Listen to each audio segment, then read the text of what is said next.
Bismillahirrahmanirrahim.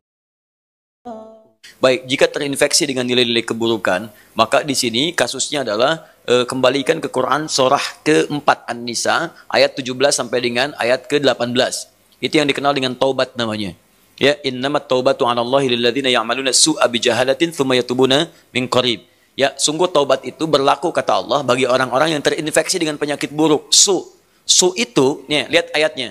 Innamat taubatu 'alallahi lilladzina ya'maluna su'an. Taubat itu dilakukan orang yang terinfeksi dengan keburukan. Su itu pekerjaan nafsu. Nafsu, dari mana taunya? Quran surah 12 ayat 53. Inna nafsa la'ammaratun bisu. Su sumbernya nafsu. Kalau ada orang kemudian digerakkan nafsu berbuat buruk kemudian sampai terinfeksi dirinya, maka caranya dengan taubat.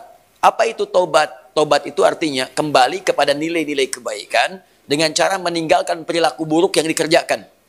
Misal, fujur tadi bisa terrespon dengan perilaku maksiat. Maksiat lewat mata nonton tayangan-tayangan yang tidak baik. Saya punya kawan, dia alumni dari Kanada, di neuroscientific, di jurusan untuk saraf, ya.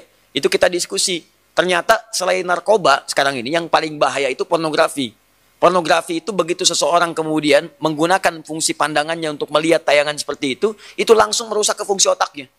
Dia masuk tuh, menginfeksi, kadang-kadang candunya lebih besar daripada narkoba.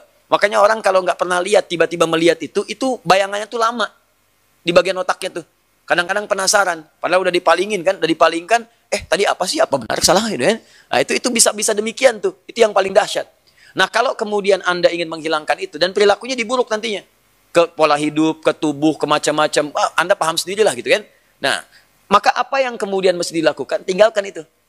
Tinggalkan, jauhi, taubat.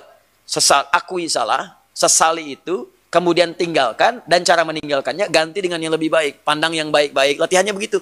Lihat yang baik-baik ya. Awas, kalau orang terbiasa melihat yang halal, maka yang haram akan alergi.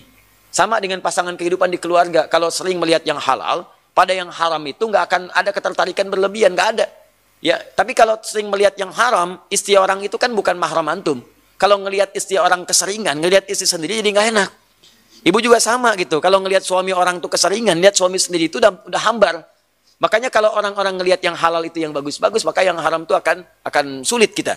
Sama bicara juga begitu. Kotor kata-kata, tinggalkan yang kotor, balik kepada yang baik. Begitu baik kebiasaan, maka kotor akan dihilangkan.